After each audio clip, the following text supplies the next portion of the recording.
Pemirsa, dalam membangun bangsa dan negara dapat terwujud dengan penguatan ketahanan keluarga terlebih dahulu. Karena pembentukan karakter individu tidak hanya disebabkan oleh pengembangan secara genetik, namun juga terbentuk melalui pendidikan informal dari keluarga dan lingkungan sosial. Atau bisa kita katakan semuanya ini berawal dari rumah.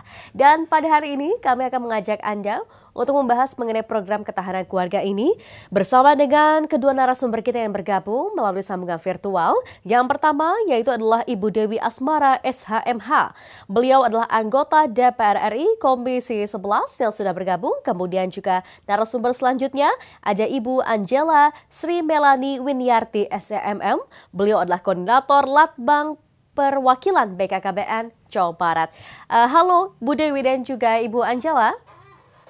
Assalamualaikum. Waalaikumsalam, Ibu. Senang sekali hari ini berjumpa dengan Ibu Dewi dan juga Bu Angela, walaupun hanya melalui sambungan virtual ya, Bu ya. Ya, selamat Oke, sore.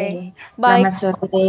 Selamat ya, senang sekali Bu Angela dan juga Ibu Dewi. Ini pembahasan kita adalah mengenai program ketahanan keluarga. Karena tadi seperti yang di awal saya sudah sampaikan bahwa bagaimana caranya dalam membangun negara dan bangsa ini tidak bisa kita jauhi dari pembentukan karakter suatu individu, dan ini berawal juga dari bagaimana pendidikan informal dari keluarga, atau artinya semuanya ini kembali ke rumah. Bagaimana pola asuh orang tuanya yang akhirnya bisa membentuk karakter suatu anak begitu ya, suatu individu. Kalau begitu saya ingin bertanya yang pertama kepada Ibu Angela terlebih dahulu. Ibu, dapat Anda jelaskan apa sebetulnya definisi dari ketahanan keluarga ini? Silakan Ibu.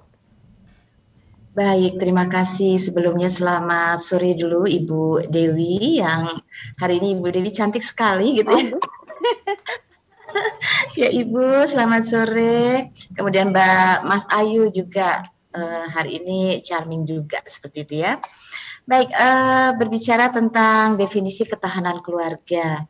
Baik, sebelum kita masuk ke definisi ketahanan keluarga, ada baiknya nih, Mbak Mas Ayu, kita bicara dulu apa sih yang dimaksud dengan keluarga, gitu ya.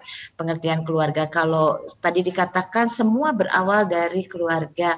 Jadi ingat ada lagu, keluarga adalah harta yang paling berharga, seperti itu ya. Nah, Iya. iya, betul. Jadi keluarga ini, Mbak Mas Ayu, itu terbentuk karena adanya ikatan darah. Bisa jadi juga karena ini perkawinan yang sah maupun melalui proses adopsi.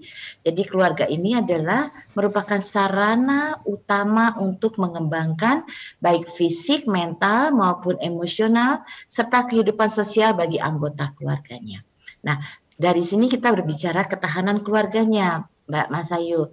Menurut Undang-Undang Nomor 10 Tahun 1992, definisi ketahanan keluarga ini adalah suatu kondisi yang dinamik, suatu keluarga yang memiliki keuletan, kemudian ketangguhan, juga mengandung sebuah kemampuan fisik material dan juga psikis mental spiritual yang berguna untuk supaya bisa hidup mandiri, kemudian mengembangkan dirinya dan keluarganya untuk mencapai sebuah kehidupan dalam kondisi atau keadaan harmonis serta meningkatkan kesejahteraan baik itu lahir maupun batin. Begitu Mbak Mas Ayu, ketahanan keluarga. Jadi bagaimana pentingnya ketahanan keluarga ini, karena tadi ya Bu, untuk mencapai keadaan yang harmonis dari suatu keluarga, penting untuk akhirnya dipertimbangkan juga dari sisi kesejahteraan lahir dan batinnya gitu ya.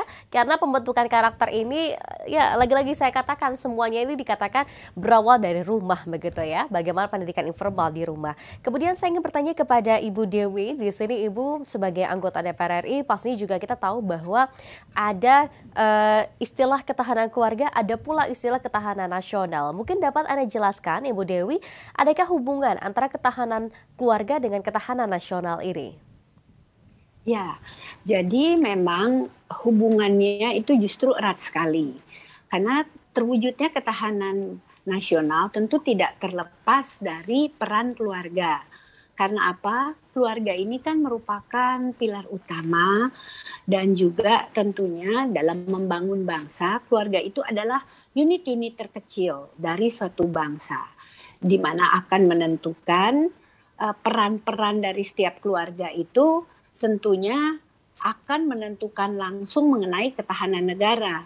Karena pada setiap unit keluarga adalah tempat untuk bisa mewujudkan sikap dan fungsi saling asih, saling asah, saling asuh, dan juga tumpuan dalam menumbuh kembangkan sikap-sikap juga potensi dari setiap anggota keluarga.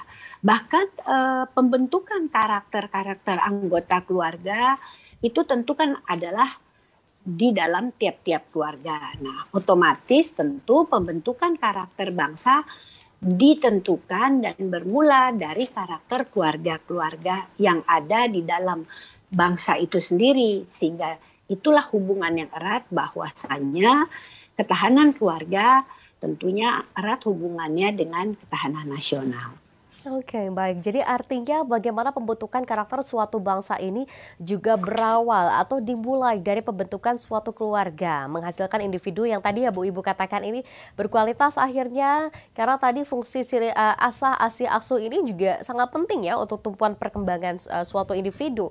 Kemudian Ibu mungkin dapat dijelaskan juga oleh Ibu Dewi Asmara di sini. Dapat dijelaskan mengenai gambaran dari kondisi keluarga Indonesia selama pandemi, karena kita tahu ya Bu, kalau dulu interaksi sosial antara mungkin anak dengan tetangga misalkan begitu ini ada, atau dengan teman sekolah dan lain sebagainya.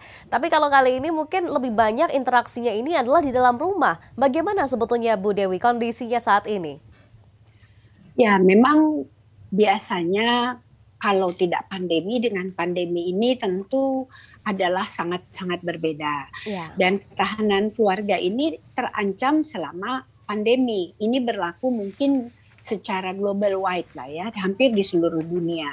Karena selama pandemi banyak sekali aktivitas yang dilakukan di rumah dan hubungan sosial, interaksi sosial pun terbatas menjadi sebatas di rumah.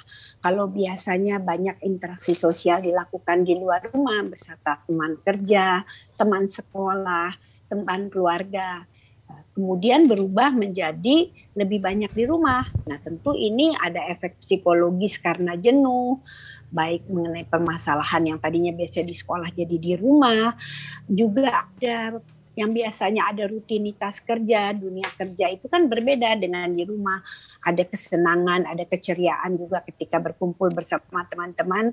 Ini juga tidak ada, dan tentunya dengan work from home, maka otomatis juga ada masalah-masalah yang karena jenuh, kemudian juga karena pandemi ini mungkin kalau yang berdagang juga omsetnya turun, ya.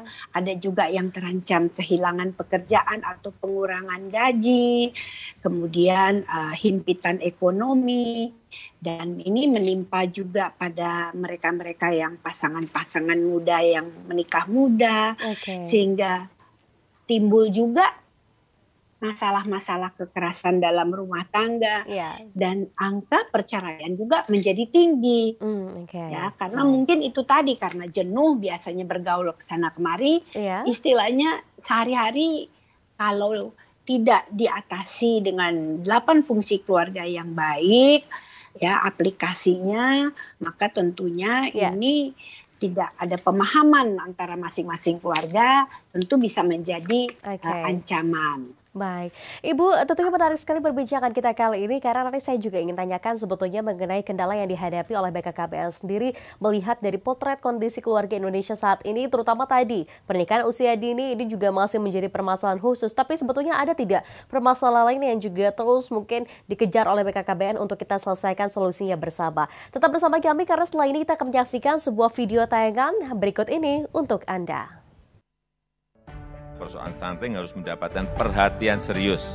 Jadi target 2024, 14% itu bukan target yang enteng. Tetapi kalau kita bekerja dengan serius, lapangannya terkuasai, bekerja sama, kolaborasi, saya kira penurunan angka stunting akan bisa kita lakukan secara signifikan.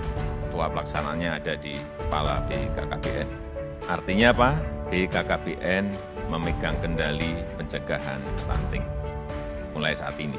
BKKBN siap menjadi penanggung jawab program nasional percepatan penurunan stunting, dan BKKBN akan bekerja melalui seluruh tenaga penyuluh dan kader yang ada di lapangan. BKKBN akan selalu bekerja sama dengan seluruh lintas sektor, organisasi masyarakat, dan juga pemerintah daerah. Hidup